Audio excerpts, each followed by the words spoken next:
Sons da Terra.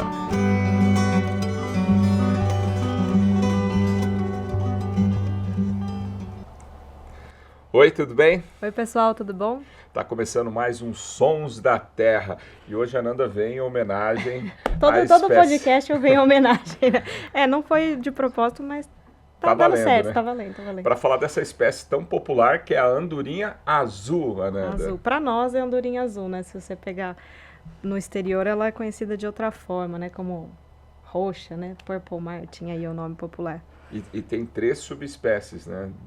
Tem 3 subespécies, tem muita informação, muita coisa. Essa andorinha vive uma verdadeira odisseia e por isso hoje a gente está com uma pessoa muito especial para falar sobre esse assunto que é tão rico.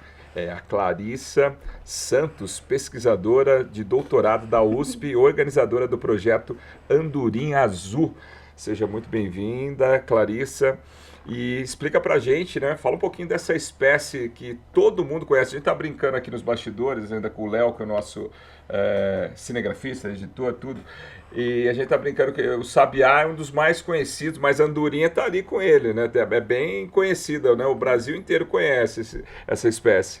Isso. Olá, tudo bom? Gente, obrigada por me receber aqui. Então, as andorinhas, né? Elas são bem populares no Brasil.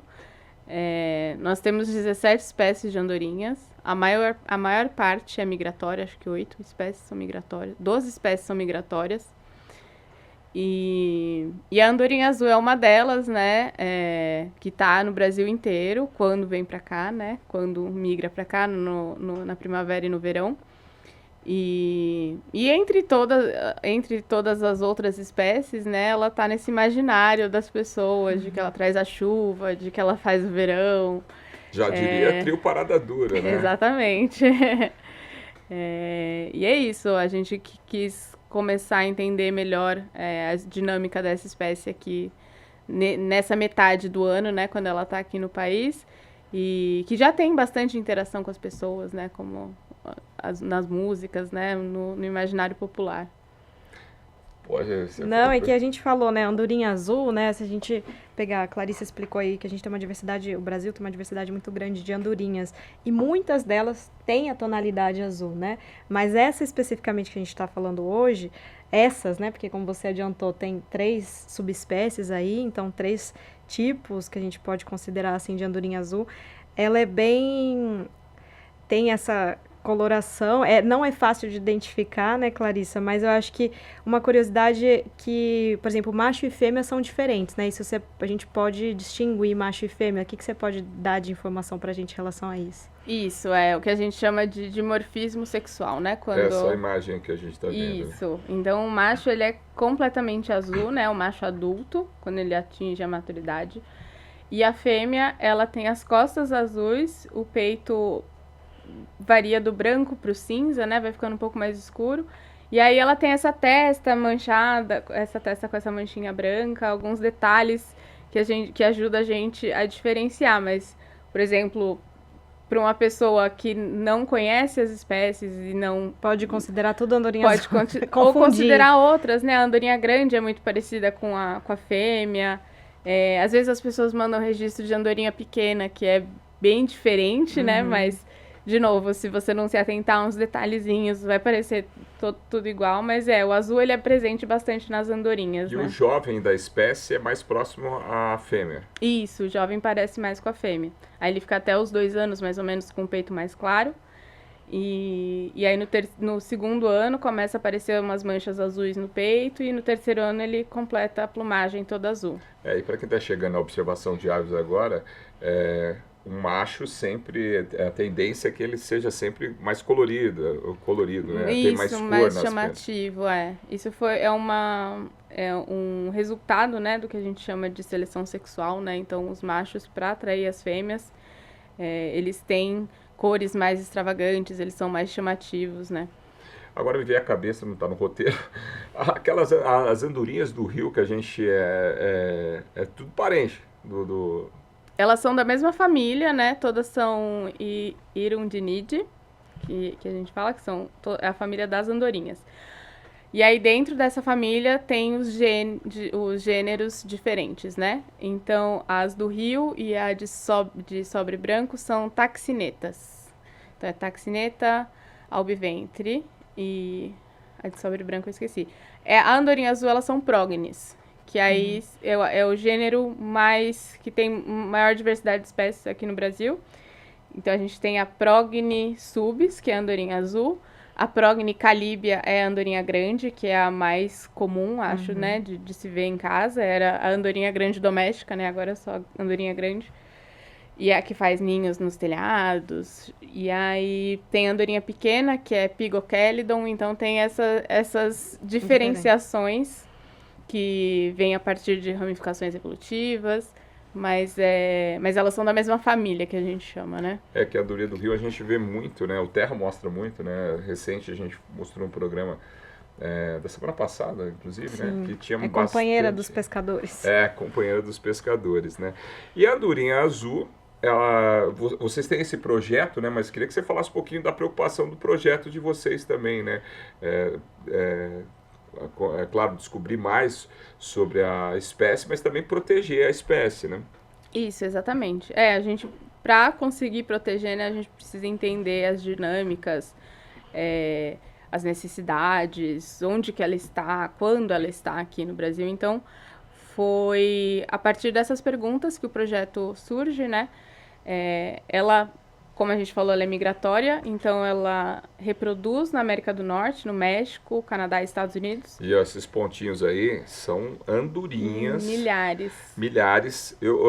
Foi uma das cenas mais bacanas, mais marcantes que eu já vi na minha vida, que foi no Rio Telespires, né? Parecem aviãozinhos, assim, né? Voando ali. Eu acho que nem com a imagem a gente consegue, você já viu também pessoalmente, Clarissa? Descrever, eu nunca vejo nada assim desse. Não, mas nunca te levam. Mas é impressionante, Ananda, porque eu acho que nem com a câmera a gente consegue dar uma dimensão do que é isso. Dessa grandeza, E né? é o balé que elas fazem no ar ali. E é muito curioso aí que um telespectador mandou pro Terra da gente, né? Eu filmei aqui e tal. E a gente chegou lá para fazer a imagem, mas pela imagem que ele mandou, a gente não tinha dimensão de que era tudo isso. Tanto é que a hora que a gente chega lá, ele falou, não, vocês têm que ir lá filmar, tem que ir lá. Eu falei, calma, então a gente vai. Olha lá onde elas pousam ali na ilha. E aí, quando começou a chegar as andorinhas, eu achei, não, realmente tem bastante. Mas daqui a pouquinho, passou uns minutos, cara, mas aquele céu ficou uma quantidade imensa. Essa mata aí, ela baixou, né? Porque elas sentam, é algo impressionante. É claro que também tomamos uma chuva ali, né? Porque no meio sobrou para o cinegrafista, o Tony Mendes, sobrou para todo mundo. Falamos mas premiados. Rio Telespires, essa daí, né? Essa é a andorinha do leste? Essa é a andorinha azul do leste. É a população que faz ninho em ninhos artificiais, né? E aí, justamente, as pessoas lá nos Estados Unidos colocam ninhos para elas e elas são muito estudadas, conhecidas, né, pelos observadores e tudo mais, e até pessoas comuns que têm ninhos nos jardins, mas a gente não sabia muito de onde ela estava aqui, né? Sempre tem esses relatos de vários bandos. A Amazônia é um lugar onde ela está bastante presente, então é difícil, né, de saber mesmo os locais, né? Então, aí a gente começa o projeto para responder essas lacunas, né? Como, quando e onde elas estão aqui no Brasil. Principalmente, talvez, para trazer esse âmbito no território brasileiro, né? Porque vocês estão unindo esforços aí com o pessoal do exterior, que já tem, né, há muitos anos, conhecimento, estudo, né? Essa espécie de perto, mas tem aí várias perguntas ainda que vocês estão tentando buscar as respostas e preencher essas lacunas. É como se fosse metade do ano da vida delas tivesse um ponto de interrogação, né? E aí o projeto conta demais com a ajuda desses tipos de registros que nem vocês receberam de pessoas, que o Brasil é enorme, né? O nome dele, Roberto. Então, a gente até precisa pegar... Aliás, eu acho que eu tenho a localidade, mas a gente precisa continuar monitorando, né, em contato. Tem vários observadores que todo ano mandam registro pra gente. Elas estão chegando aqui em Luiz Eduardo Magalhães, estão chegando em Cumuruxatiba, estão chegando em Linhares. Então, a gente precisa, né, desse apoio em conjunto, porque é o Brasil inteiro, né? Eu vou pedir para o Léo colocar aqui na tela a imagem, né, já que a gente está falando de onde ela se desloca, você falou que essa que o Paulo filmou, presenciou esse espetáculo, é a do leste. Então, para a gente entender, né, quais são essas subespécies, da onde elas vêm, para onde que elas vão, porque também distingue onde que elas ficam no nosso território, Sim. assim, né? Na Amazônia é E a gente usa leste e oeste baseado na geografia dos Estados Unidos, é isso? Isso, exatamente. Onde elas se Essa tela reproduzem, é né? muito explicativa, né? Então, essa arte está no site do projeto, né? Então, a gente está aqui só Isso. para explicar isso, né? Ali a gente vê o nome científico, distinguindo, né? A do leste, a do oeste. E essa que eu acho super bonita deserto. também, a do deserto, né? Que parece até um outro panorama, e de fato né? Sim. E ali as regiões nos Estados Unidos que elas vão, né? Então, Onde elas fazem o ninho, né? E aí também a gente vê onde a estrutura, né, que elas usam de ninho. Então, a do leste, que ocupa essa área enorme, ela depende quase exclusivamente de ninhos artificiais. Então, as pessoas colocam os ninhos e a no distribuição jardim. dela é maior tanto nos Estados Unidos quanto no Brasil, pelo visto. Então, provavelmente, né? Mas tem uma questão de como elas reproduzem em ninhos artificiais, as pessoas conseguem pegá-las. Tem um conhecimento maior, né? Então as caixas ninhos, elas descem, tem roldana e tudo mais. Então as pessoas anilham desde filhote, colocam, e aí tem esses dados de GPS muito mais fáceis, Por porque que você faz isso nos Estados Unidos? A Rota do Sol, né, que foi um documentário do Ciro Porto, extremamente premiado aí, mostrou, né, essas caixas, ninhos. É uma questão cultural, a gente estava conversando, que vem lá. sim, é uma questão da cultura mesmo, né? Dos americanos e antes até dos europeus mesmo, as pessoas criavam, né, tinham ninhos, mas tem registros e relatos de que os indígenas da América do Norte colocavam cabaças também para elas reproduzirem, né? Essas Tanto imagens que são da Rota do Sol do Isso, Ciro, do documentário. E tanto é que agora as caixas ninhos que eles usam lá tem formato de cabaça, né? Já vem dos cabaça. indígenas daquela região. Isso, já tem relatos, né? São coisas difíceis, né, da gente atestar de E fato. essas são as caixas ninho. Essas são as caixas ninhos, são outros condomínios, né? A gente estava até conversando antes, assim, porque é bem sofisticado, né? Não é uma casinha simples, mas não é mais uma cabaça. É, assim, uma mansão para as andorinhas, né? E Então, aí tem que se proteger, porque eu acho que ataques de outros bichos também. Sim, elas têm estrutura de proteção contra coruja, contra cobras, porque é importante também, né? Ô, Léo, aquela arte de novo, só pra gente porque ver. daí a gente falou, então, você deu um panorama da do leste, né? que é essa mais conhecida, talvez a mais Isso. popular, né? E aí, se vocês repararem, vocês vão ver que tem muitos pontinhos, né? Cada pontinho na Amazônia é um indivíduo que foi equipado com GPS e, né, rastreado.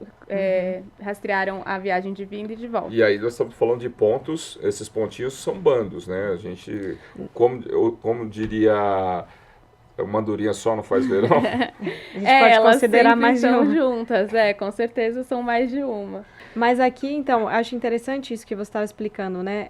A do leste, essa que as pessoas ajudam e elas necessitam, né, dessas casinhas artificiais para reprodução. Acho que sem esse recurso hoje talvez isso seria inviável, né, delas reproduzirem. Mas a do oeste, por exemplo, ela já utiliza cavidade natural, como que é? Isso, a do oeste usa principalmente cavidades naturais, né, oco de árvore, então e elas usam ocos secundários, que a gente chama. Então, é um pica-pau que fez o buraco, né? Para fazer o ninho no ano seguinte ela vai lá e reutiliza. E essa do oeste, então, ela reproduz nessa área mais florestal, mais perto da costa leste, né? E é uma espécie que, porque ela não reproduz em ninho artificial e ela também é mais dispersa e menos populosa, então se sabe menos dela, né? Tem algumas populações que fazem ninho em caixa-ninho já. E então a gente tem alguns dados de GPS, né, que mostraram uma migração até a região sudeste do país, também ali sul da Bahia, costa ali. Elas não são bobas, né? É. Elas vão pra Já vai, quer pro Amazônia, vai litoral, pra né? Só um praia. lugar top. Só lugar top. Agora, a Nanda sempre brinca, né? Que uma árvore seca, né? Às vezes nunca... Na natureza sempre também tem uma função, né? utilidade. Uhum. E aí nós vamos ter um problema ali na andorinha do deserto, né? Que elas se reproduzem numa área que é ameaçada ali, incêndios, são as andorinhas que se reproduzem nos cactos, né? Como Isso, mostra. e aí a andorinha do deserto, que seria, né, a terceira subespécie, ela reproduz no oco de cactos saguários, que é o nome da espécie, né, o nome popular. E é um cacto, para ter o ninho, assim como a árvore, precisa ter 60 anos de vida. E com a intensificação dos incêndios, o aumento de plantas invasoras, né, tudo mais, é um habitat que está extremamente ameaçado e aí, consequentemente, ameaça todas as espécies que vivem nessas regiões, né? E aí, voltando da arte, Léo, ela tem uma interrogação ali no Brasil. Por que essa interrogação? Então, justamente, ela é a única que não usa caixaninho até então, né? A gente tem parceiros lá da Tucson Aldo Bon Society que estão fazendo experimentos com caixaninho, mas era a espécie menos estudada, mais desconhecida, e a gente não sabia para onde ela vinha aqui no Brasil. E então, em 2022, foi o primeiro ano que a gente conseguiu colocar um geolocalizador, que ainda é um desses localizadores que você tem que recapturar para conseguir os dados. E em 2023, 24, não lembro, 24, acho. 2024, a gente conseguiu colocar rastreadores via satélite. E aí tivemos os dados de 2 indivíduos, e os 2 indivíduos foram para a zona do sertão ali, da Caatinga, do Nordeste. Então, quer dizer, ela aguenta o deserto ali nos Estados Unidos, na América do Norte, e vem para a região mais árida ali do... Mais parecida, né? Bem similar. E aí esse indivíduo branquinho, né? Que tá mostrando aí no trajeto, esses são as rotas de satélite que a gente está E o legal parece que é ao vivo, ao vivo, não sei se é a palavra, em tempo real. Em tempo real. A gente recebe o sinal, né, 2, 3 vezes por dia, então a gente consegue ver. E é uma mochilinha que vocês colocam nelas, né? Isso, é uma mochilinha com antena que fica nela. Só para explicar para o pessoal que está começando, acompanhando com a gente, tem a mochilinha que você tem que recapturar o bicho, né? Isso. E essa mochilinha já é uma mochilinha mais moderna que ela já vai dando o local para vocês. Isso, tem um sinal, tem um satélite lá que recebe o que o sinal facilita a vida do pesquisador, porque recapturar não é nada fácil, né? Isso, ainda mais num bando assim muito gigante. Imagina naquele bando enorme e recapturar no ano seguinte, né? Um exercício quase impossível.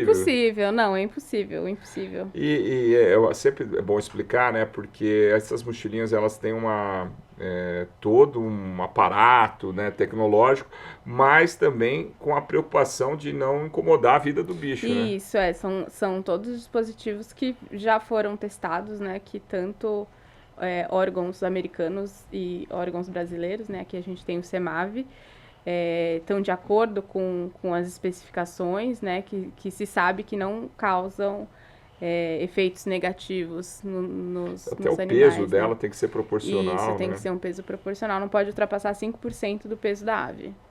Agora, nós falamos das 3 subespécies, vou fazer uma pergunta difícil. Para quem? Meu Deus. Espero que não seja para mim. Não, mas a Amanda, brincadeira, mas já estava no roteiro, eu só vou antecipar e entrar na história antes. Que é a questão de explicar o que é uma subespécie. Então, na verdade, é a andorinha azul, mas dentro da andorinha dessa espécie tem 3 subespécies, e o que define essa subespécie?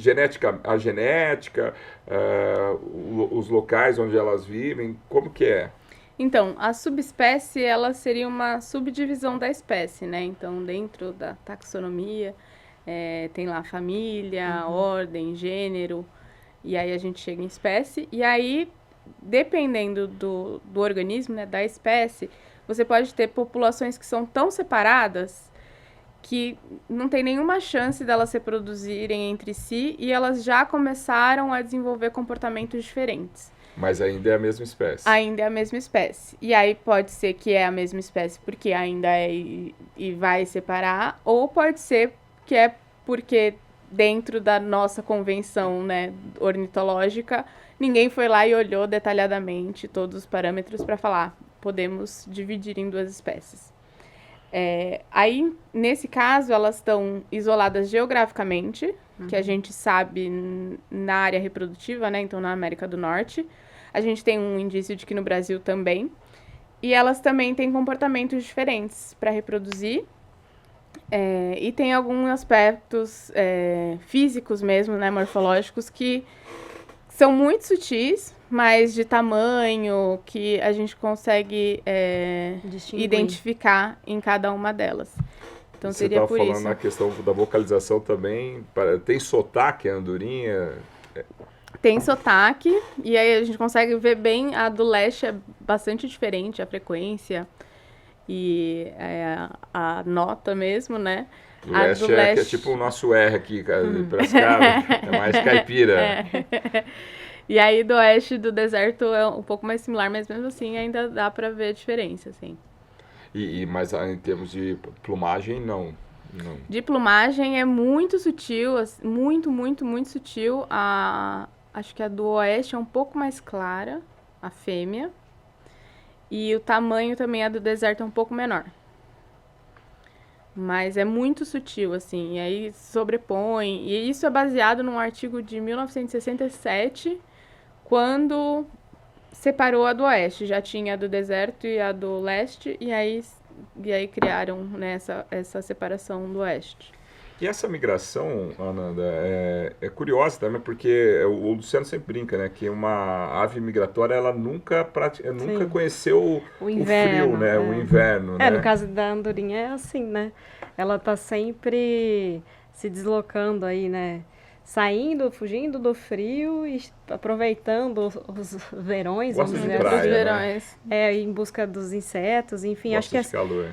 ela não é meio interessante assim de se pensar, mas a Clarice até me contou que às vezes acontece no trajeto de volta, quando ela sai do Brasil para voltar para se reproduzir, né, no hemisfério norte, que já aconteceu dela retornar, às vezes um pouco antes do previsto, e às vezes ter alguma nevasca e tal, e já relataram, assim, casos de morte, né, dessas andorinhas, né, então, assim, de fato você vê, me corrija se eu estiver errada, mas assim, que elas são adaptadas para o corpo para essa questão de ter a energia para fazer essa viagem muito longa, comer o suficiente. São 12 mil quilômetros aqui, né? Pode percorrer aí pode até... chegar a 12 mil 12, quilômetros. Mas aí tem as paradinhas ou essa... Não, tem as Elas o Paulo tá achando que é... Mas é muito pouco, assim, sei lá, 2 dias, 1 dia, 2 dias, tem algumas aves migratórias que fazem o percurso direto, né? Faz direto. Mas que aí em bando eu acho que deve ser mais... Elas fazem bandos menores, né, pra migrar. migrar. Não seria tão grande assim.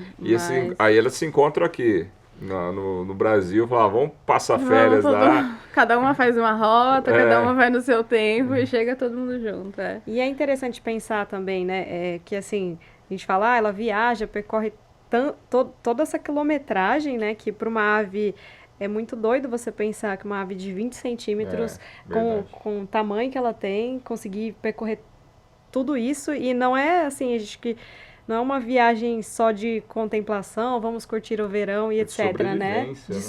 Exatamente, né? Então, assim, pelo trajeto existem aí desafios, né, em relação ao próprio clima, fugir de predador, então, assim... Ela é uma verdadeira, uma odisseia que ela enfrenta e cheias de desafios, não é só assim, vamos curtir as férias. Né? E o objetivo é alimentação ou tem outro fator? É principalmente alimentação, né? Com o inverno mais severo, a quantidade de insetos diminui muito no hemisfério norte, então elas migram para o sul, para os trópicos. E aí tem um dado interessante, né, Ananda, que você levantou, da quantidade de insetos, né? Que foi o pessoal da Purple Martin Conservation Association, que estuda, né, há muitos anos, né, as andorinhas azuis. Deixa eu só achar aqui, que é um número bem... que fala exatamente, porque assim, eu acho que até no Brasil, quando a gente recebia, por exemplo, no interior de São Paulo, né, que já tem relatos de receber a visita desses grandes grupos de andorinhas, aqui não era visto igual lá nos americanos, que acolhiam, que tem as casinhas, que monitoram as famílias. Aqui, quando elas chegavam, normalmente era um caos, assim, não era recebida com tanto amor quanto no hemisfério norte, porque é barulho, era sujeira. Então, até na época de 93, na década de 90, quando eles gravaram a Rota do Sol, relataram isso, né, que eram vistos com maus olhos, né? E nós estamos gravando os Sons da Terra em Campinas, né? E em Campinas... Tinha também aqui, era o pessoal a cidade das andorinhas, né? Hoje não se vê mais, né, Ana? Não, então, e eu até conversei com a Clarissa sobre isso, porque, assim, que a população que vinha para cá seria do oeste, né? Isso. E parou de serem encontradas, elas não são mais encontradas aqui. E isso teoricamente, é muito curiosa. Um mistério também, né? Assim, não tem uma explicação, um motivo que justifique, embora a Clarissa até falou que tem as hipóteses, né? De por que elas pararam de vir para cá. E agora, mas só retomando o que você perguntou da questão dos insetos, eu estou procurando aqui, eu anotei. Eu acho que eu tenho aqui, dá para você, Ana. São 262... milhões de insetos. E na América do Sul isso representa 1/4 de trilhão de insetos, é isso? Então, assim, por que a gente está falando disso, né? Inseto, juntando né? tudo, porque eu me desnorteei aqui. Eles trouxeram esses dados justamente para que as pessoas entendam também o papel ecológico que a andorinha desempenha, né? Porque a gente vê o lado, tá fazendo sujeira, tá fazendo isso, tá fazendo barulho. Mas elas são extremamente importantes para que tenha esse controle de insetos, e não só insetos de uma maneira geral, mas até de pragas agrícolas, enfim. Então, esse número é muito grande, acho que a gente precisa, não que ficar justificando, mas acho que compreender de fato, né? A importância dela como controle e o de que pragas. é uma calçada suja para... perto dos benefícios que... exatamente. E acho que o interessante são as cidades que tentam buscar mesmo, né, essa forma de viver em harmonia, né, porque elas são como vizinhas, né, elas estão dividindo espaço visitantes, com a gente, né, porque ela não está o ano inteiro ali, né. Eu acho que a cidade que tem o prazer de receber esses visitantes devia comemorar muito, né? Não querer. Mas a gente já ouviu falar muitas histórias, né? Do pessoal tentar espantar. Joga rojão, né? Que isso pode ser uma hipótese também de ter espantado com que elas voltem para esse território, né? Porque assim, acho que a partir do momento que você também não se sente seguro em um ambiente, você não vai voltar, né? Exatamente. E aí aqui no estado de São Paulo a gente tem alguns registros em Guarapari, que é ali próximo a Ribeirão. Acho que é onde tem um maior bando, assim, mais consistente que a gente tem observado é lá. Mas realmente no estado tinha um bando de dezenas de milhares e a gente não sabe para onde elas foram, né?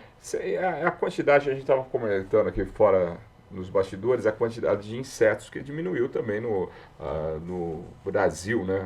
Nos últimos tempos. Sim. A gente não sabe o impacto disso que ocasionou, mas era muito comum quando um tempo atrás, você andava de carro, você viu o para-brisa cheio, né? O Léo estava até brincando que não dava para andar de moto sem viseira, que você trava bicho. Hoje, você vai... Eu vou daqui Nova Europa, não tem tanto bicho assim, né? Sim, Isso pode também ter interferido. Com certeza. É uma das hipóteses, né, para o declínio desses grupos, que são as aves insetívoras, em especial as insetívoras aéreas, que é a andorinha, né, que captura o inseto no voo, e o declínio dos insetos, né, o declínio dessas aves acompanha um declínio geral dos insetos no mundo. Então, realmente é uma hipótese. São várias, e eu realmente não acho que uma seja muito mais relevante que a outra. Eu acho que é uma combinação de fatores que causa esses declínios que a gente observa em vários grupos, né, várias aves. Agora, os dormitórios, a gente viu no Telespires, na Rota do Sol, no documentário do Ciro, a gente vê nas cidades, né? Recentemente a gente recebeu do Paraná, né? Que o pessoal Mas aí a gente estava até conversando com a Clarissa também, muito provavelmente não seja, né, a andorinha azul, mas é um bando de andorinhas, né? Mas ela escolhe algo para escolher o lugar? A gente observa alguns padrões, assim, proximidade de rio é uma coisa, então Onde tem tem essa água, tem relação, inseto. tem essa relação verdade, com a água muito forte. Mas tem grandes diferenças também. Então, no Telespires, no Rio Negro, é, né, um lugar completamente inóspito. Mas elas estão nas cidades também. E aí, nas cidades, o que a gente imagina que seja por uma questão de proteção, que a iluminação ajuda a evitar predadores. Então, elas Mas estarem por ser todas uma ave reunidas. migratória, a gente já li, a gente até acho que publicou, que a iluminação noturna de algumas cidades atrapalha. Mas aí atrapalha as que migram à noite, à né? Não noite. necessariamente ela A tá... andorinha também viaja à noite, mas eu imagino que seja mais uma A gente- questão da orientação em longas distâncias mesmo, que né? quando a gente fala, só para a pessoa entender, atrapalha a migração, né? Que seria as luzes, porque elas acabam se Isso. orientando pela... Elas se orientam pela lua, né? Por vários aspectos da paisagem, e aí a iluminação urbana, noturna, pode atrapalhar. Mas eu imagino que seja mais a longas distâncias, né? Quando elas estão migrando, elas estão numa altura muito mais alta também. Então, eu imagino, não sei Você mesmo falou que tem qual que é. até campanhas para se desligar a luz em Isso, algumas no regiões. hemisfério norte a galera desliga as luzes em épocas específicas, né? Quando elas estão para migrar, né? Depois e antes da estação reprodutiva, tem campanhas para cidades ficarem com as luzes apagadas. Pô, que legal. E com relação, você falou da estação reprodutiva, quantos filhotes por vez, como que é? Elas botam em média de 4 a 6 ovos. E aí, se tudo der certo, vão ter 6 filhotes, mas às vezes não é assim, né? Mas é isso. Mas são costuma 4... vingar, a taxa é alta. Sim, é alta. E acho que a gente tem um dado de que é de 81% de É alto, sucesso né? Perto reprodutivo. de... Para do leste, né? que que é mais- monitorado. E só a fêmea que choca, né, os ovos, então o macho ele fica mais responsável por Mas buscar os dois alimento, cuidam do... mas os dois cuidam dos filhotes e alimento e tudo mais. Oranda, você lembra da Rota do Sol, um bastidor que seu pai contou? Ah, tá, porque eu ia falar assim, se eu lembro, Não, né? Foi lembra- praticamente o Você período tava que eu lá. estava nascendo, né? Você Com uma estava. andorinha na primavera, brincadeira. Não, é assim, o que eu lembro, né? A gente já gravou... Só pra... Agora fiquei curioso, quantos anos tem a Rota do Sol já? A gravação foi feita, exibida, na verdade, em 93. Aí, em 1994, teve a exibição no Globo Repórter, né? A Rota do Sol é interessante porque, junto com outros trabalhos que envolviam a natureza, ela antecede o nascimento do Terra da Gente, mas foi um dos trabalhos produzidos pela IPTV que fizeram que também surgisse o Terra da Gente. Então, acho Foram que a andorinha 3, azul... Andorinha, a Piracema e a do Beija-Flor, né? Isso, então assim, a andorinha azul, ela tem aí um vínculo, acho que com Terra antes do nascimento do Terra, e foi um documentário que mostrou, né, essa trajetória das andorinhas. Na época, era algo que tinha isso do popular, mas foi bem... Hoje, a gente vai fazer uma produção, a gente consegue se deslocar dentro do Brasil, para o exterior. Naquela época, acho que tinha os desafios desse deslocamento, de conseguir apoio, né? Enfim, então foi o que eu lembro, assim, de bastidor, né, dessa produção, foi justamente conseguir se deslocar para o exterior, conseguir gravar todo esse processo, né? Porque você teve que acompanhar desde da vida da andorinha no hemisfério norte, quanto aqui no Brasil. Então, foi Rota do Sol, justamente porque ela segue sempre a primavera, né? Sempre esse período mais quente. E para a equipe, acho que foi a Rota das Andorinhas, né? Porque... e na época foi algo muito inédito, não se tinha, assim, no Brasil... Essa imagem do Ciro com o Daldas, é isso? Não tinha no Brasil ainda produções que retratassem a natureza dessa forma, dessa maneira. No exterior, acho que já tinham, né, Discovery, própria BBC. Então, foi um documentário que, para a década de 90, marcou muito a região, assim, da área de cobertura da IPTV, por conseguir mostrar esse ciclo completo, assim, da vida das andorinhas, né? E também, acho que o que chocou muito... Hoje a gente fala de ciência cidadã, a Clarissa está contando aqui como que as pessoas ajudam. Mas nos Estados Unidos, essa cultura e esse amor pelas aves já é algo que está enraizado, né? Então, assim, você vê como que os americanos levam isso a sério, se dedicam a isso. Para um brasileiro na época assistir isso parecia algo de outro mundo, né? Hoje a gente assiste, a gente já até compreende, porque as pessoas têm comedouro em casa, auxiliam, mas para cá isso não era... Parecia algo de outro planeta. Nossa, existe uma pessoa que criou, que fabrica casinha. Então, acho que foi tudo muita novidade, assim. Acho que imaginar que uma espécie como uma andorinha, que é delicada, que é símbolo de liberdade, fazer uma migração tão longa, enfrentar vários desafios, apoio da população local, acho que foi tudo novidade, assim. Então, de bastidor, eu não sei se teve algum perrengue, eu não sei, eu não lembro de cabeça, assim, de ter ouvido algumas histórias, mas eu sei o quanto foi importante, né, e quanto também, como você falou, foi um documentário para a época premiado, e aí Agora, tem um foi meio que comportamento isso. curioso ali durante as imagens, Léo, que é ela dando um rasante na água também ali, né? É andorinha azul mesmo. Sim. Elas fazem, Pra acho que beber todas água elas também, fazem isso, né? Para beber água ou é isso, né? Pegar insetos Que mesmo. ele tá ali. Um dos itens alimentares mais favoritos, né? Que a gente considera favoritos por uma questão de registros nossa, esqueci o nome. Em português. Libélula. Libélula. Que é mais difícil, né? Mas que é Que ela- bastante presente em ambiente aquático também. Agora, por que... É uma pergunta que eu sei que é difícil de responder, mas por Não que sei. esse balé no ar? Porque isso é uma coisa que me intrigou lá na... Porque ela parece um aviãozinhos que vão para cima, vão Sim. para lá, mas de repente elas fazem um balé para pousar. Mas- Parece sincronizado. assim. Mas não, quando o bando vai pousar, É. né? Então, eu acho que tem essa questão do pouso. E a Olha, gente eles estava ficam tudo comentando. misturado Antes aí. elas estão todas misturadas, né? São E várias aí- camadas assim também. Por isso que eu falo que às vezes não consegue dar dimensão. Não dá, né? não dá. Aí, ó, Mas- agora o balé, ó, tá vendo? Mas tem uma interação que a gente observa em vários locais, que é sempre ter um falcão peregrino seguindo o dormitório. Também, querendo ou não, a ave que migra quase que no No mesmo período, né? período, então é isso, né? É o banquete, ela acompanha o banquete dela. E aí, alguns... Olha, fica Um bem comportamento que a gente observa é que quando o falcão chega, fica pousado, e aí quando ele vai tentar dar o primeiro bote, que elas começam a descer.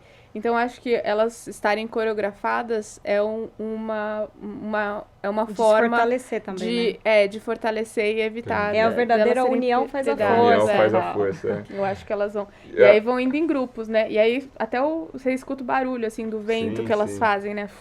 É verdade. Muito doido. Agora, a gente tava brincando, né? Que se um falcão aparecer num bando desse daí, não tem como não caçar Pega um bicho, com certeza. porque é muito. Mas não vai É fazer nem muito- falta diante de tanta De dorinha tantas. que tem uma menos, né? A gente tava falando, né, que é um comportamento justamente delas.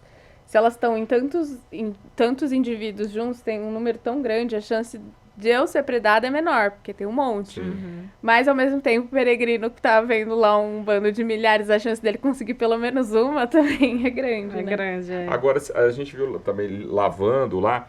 Tem algum problema das fezes ali da... Então, a gente não tem nenhum registro de doença transmitida de andorinha para seres humanos, nem nessa questão das fezes.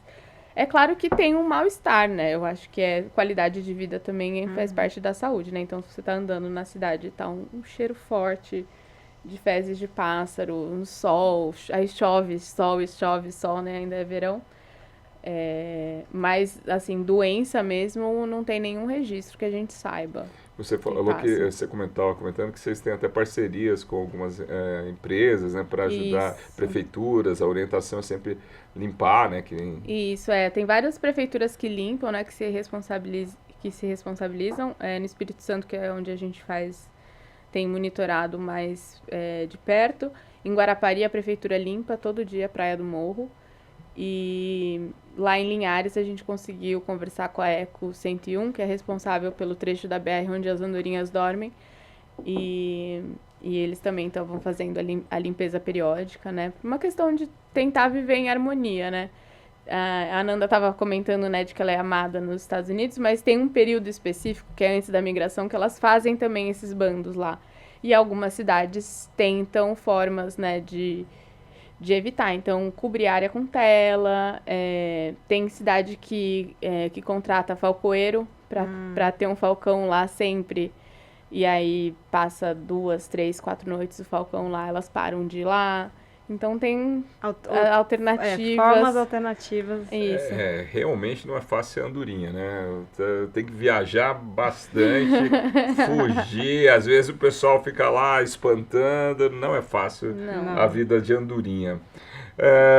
Eu acho que nós falamos até do Helmut Sick. Você queria falar alguma coisa que ele cita também? Na verdade aqui era mais informação um pouco da espécie, e aí também né, o livro Ornitologia Brasileira, eles trazem vários relatos, e aí aqui também falava dessa questão, né, da quantidade de indivíduos que chegava no Brasil, inclusive no interior, cita também Campinas, que hoje já é uma realidade que a gente não encontra mais, mas eu acho que uma coisa que, eu nem sei se está aqui no nosso roteiro, mas que eu estava conversando com a Clarissa também anteriormente, que eu acho legal e interessante falar, porque você perguntou, né, elas trazem de alguma forma, pode trazer algo prejudicial à saúde, né, nessa aglomeração em cidades e tudo mais, mas acho que a gente não se pergunta também, assim, o quanto elas são prejudicadas com algumas questões, né? Então, eu acho que em 2022, e a Clarissa vai também aprofundar um pouco mais nesse estudo, que já foi relatado que indivíduos de andorinhas azuis contaminados por acúmulo de metais, né? Então, assim, se você puder falar um pouquinho sobre isso, a importância dessa pesquisa que vocês vão fazer especificamente, como que isso também compromete a ave, né? Uhum.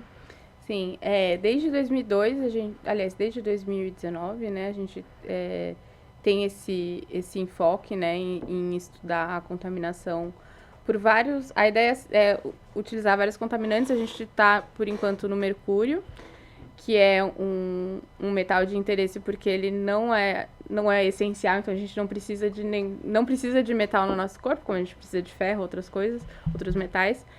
E é muito tóxico e é uma preocupação já há alguns anos, e ele é liberado no ambiente de várias formas. E para as aves ele é neurotóxico, né? E para nós também.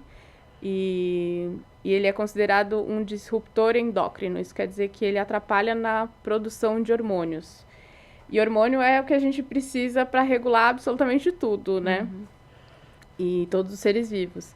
E aí, nas andorinhas, além dessa questão, dessa preocupação dos hormônios que são essenciais para ela migrar, então ela precisa produzir hormônios que geram a resposta de situações adversas. Além disso, o Jonathan Branco, que ele fez o mestrado dele também com o projeto, ele encontrou uma relação entre o nível de mercúrio nas andorinhas, que não é baixo, com com a diminuição na capacidade de acumular gordura. E elas usam a gordura como principal fonte de energia para migrar. Então, é um fator bastante preocupante, né? Já que elas vêm para o Brasil, se contaminam, e aí elas precisam voltar para os Estados Unidos. Basicamente, elas não teriam forças para voltar. O que a gente tem encontrado é que é um processo a longo prazo, né? Então, acho que afetaria mais a longevidade delas. Mas a gente precisa continuar estudando. Mas para vocês terem uma ideia, a gente achou uma média de, acho que 2 micrograma por grama de concentração de mercúrio numa pena, né? Que a gente usa a pena. E no seu cabelo de gente, né? Nosso cabelo, a média é 10 micrograma por grama. Mas a gente é muito mais vezes mais pesado que a andorinha, né? E essa contaminação seria basicamente de mercúrio rios? Principalmente, né? Porque elas estão bastante vinculadas e é o meio, a água é o meio mais fácil, né? Do mercúrio se distribuir, né? E entrar na cadeia trófica, né? E aí ele pode vir de várias fontes, né? A gente tem essa preocupação muito grande com mineração ilegal do ouro na Amazônia, mas a Amazônia é um lugar que, por si só, ele tem uma concentração grande de mercúrio orgânico no solo. E aí a construção de hidrelétricas faz com que esse mercúrio vá para corpos d'água e tudo mais. E aí os micro-organismos, eles eles consomem esse mercúrio e meio que transformam o mercúrio em outra forma, que é o metilmercúrio, que é uma forma tóxica. Então, mesmo o mercúrio natural que estaria Também. lá, indiretamente as atividades antrópicas estão liberando no ambiente num formato tóxico, De né? uma forma diferente, que ele estava lá, mas não incomodava, não Isso, atrapalhava. E a partir do momento que tem essa a atuação do homem ali, se torna um problema. Isso. As queimadas é a mesma coisa também. Queimada também libera mercúrio, indústria. E essa tem várias análise que vocês fizeram, né, esse levantamento trouxe dessa contaminação, foi retirado de penas das andorinhas que já estavam nos Estados Unidos. Isso, porque ela tem a pena, ela é um tecido, né? Como se fosse o nosso cabelo, ele é feito de queratina. E enquanto está crescendo, ela está em contato com a corrente sanguínea, então ela acumula tudo que está na corrente sanguínea. A partir do momento que ela para de crescer, ela perde esse contato. Então a gente chama de tecido inerte, porque ele não é mais afetado, né? E então a pena ela é um retrato de um período no tempo e de onde ela cresceu. E então, mesmo quando as penas são coletadas lá nos Estados Unidos, elas cresceram aqui no Brasil e elas vão ter mercúrio, ferro, hormônios, várias substâncias que estavam no sangue enquanto ela estava crescendo aqui. Então a gente consegue fazer essa análise, né? Agora, uma última pergunta baseada só na questão da migração, que você me falou dessa questão da pena ser um marcador, né? Imagine que uma pena de um filhote seria um registro mais, por estar em fase de crescimento, seria um registro mais verdadeiro ali do momento da contaminação, talvez? Não. Ela teria a contaminação do local que ele está crescendo, né? Que no caso seria os Estados Que Unidos. seria os Estados Unidos, E para fazer essa viagem, ele na estação, ele nasceu já na próxima estação, ele faz. Já vem. Já tem capacidade Ele mesmo. já nasce e sai viajante, já nasce um Já viajante. nasce viajante. É que acho que em Cuba, né, acho que até põe um ovo, eclode, acho que leva uns 15 dias, né, 2 semanas. Aí acho que é uns 30 dias ainda, 20 a 30 dias no ninho. E aí acho que deve ter mais uns 20 dias, 30 antes de migrar, né? Mas é rapidão. E Se aqui, só desenvolvem por rápido. curiosidade, né, tem um vídeo até explicativo no YouTube, né, que o Joey, que é da associação, né, da Purple Martin, ele conta que ela sai, então, da América do Norte entre agosto e reproduzem, né, entre junho e agosto, aí saem, chegando no Brasil entre setembro e outubro, né, e permanecem aqui até abril, meados de maio, né? Então, assim, só pra gente saber, assim, mais ou menos a temporada delas aqui, a gente Elas falou ainda em estão por aqui, estação. ainda dando um... Estão aqui quase ainda. saindo, quase indo embora, Se preparando para ir embora. E ele até trouxe outro dado também curioso, porque baseado nesses indivíduos que são rastreados, que eles conseguem... tem alguns dados, então um deles é que nessa viagem longa aí de tantos 1000 quilômetros que elas enfrentam, que eles conseguiram tirar uma média de que um indivíduo que eles estavam analisando fazia 600 quilômetros por dia, né, que é uma quantidade, quase quando vocês vão para uma expedição no Terra da Gente, aí ó, podia fazer uma expedição Purple Martin. Dá Que quase. Quase isso, Só que a gente não vai voando, né? Com as nossas asas, né? Imagina o desgaste que é, né? Pra um... Que nem você falou, um bichinho tão pequeno, né? Tão... Conseguir encarar uma jornada, uma odisseia, realmente, né? Mas beleza, Clarissa, queria agradecer a sua presença, muito bacana. Ela falou que ela estava lá quando a gente foi entrevistar o pessoal lá em São Paulo, né, para falar sobre essa reportagem. E naquela época você não quis dar entrevista pra gente, é isso? Vocês não perguntaram. Mas foi muito legal essa reportagem, o pessoal recebeu muito bem a gente lá no Instituto e parabéns pelo projeto, né, Nanda? Isso, eu queria só então pedir para você reforçar, Clarissa, assim, para quem está assistindo a gente, o perfil de vocês no Instagram e também, assim, né, você falou do papel importante da ciência cidadã, então, assim, a pessoa às vezes está numa dúvida, ou avistou, tem registro, para onde que ela deve encaminhar, né, esse registro já que vocês são um projeto que estão recebendo aí apoio da população. Isso. No Instagram é @andorinhaazul, tudo junto, e aí no meio é o Andorinha e o azul é um A só, então é Andorinha Azul. Lá tem o link para o formulário que a gente recebe registros. Quem tiver registros antigos e quiser mandar, a gente tenta compor tudo num mapa para entender, né, quando e onde elas estão. E é isso, acho que todo mundo que quiser ajudar e contribuir é muito bem-vindo. A gente tem vários parceiros pelo Brasil que já acompanham elas e compartilham com a gente. A gente tenta compartilhar e juntar os pontinhos, né, e preenchendo essas lacunas, preenchendo né? as lacunas, junto com as pessoas e com os bichinhos mesmo, com os bichinhos rastreados, a gente vai preenchendo. Então, e vocês continuam, né, com esse monitoramento aí das andorinhas, e já dando um spoiler, ano que vem vocês têm novidade aí em busca, então, dessa andorinha do deserto, né, que vocês querem mais informações. Isso aí, a gente quer agora, e a gente foi para a Amazônia, né, acompanhou lá o bando na Amazônia, esperamos continuar em Linhares, e agora rumo ao Nordeste. E vamos nomear essas subespécies, né? Sim. Eu acho que é andorinha azul do sertão, andorinha azul nordestina, da vai ser andorinha azul nordestina. e andorinha azul da Amazônia. Perfeito. Essa vai uma expedição pra gente acompanhar eles aí. Lá no sertão, hein? Muito legal. Vamos sim. Obrigado, Clarissa. Valeu, obrigada. Ananda. Novamente, a gente já estava tentando já esse encontro, fico feliz que deu certo. Obrigada. Eu também, muito obrigada, pessoal. Valeu, pessoal. Dica musical, trio Parada Dura, né? As andorinhas voltaram, né? E que elas voltem sempre. Voltem sempre. Até mais. Tchau, tchau. Sons da Terra.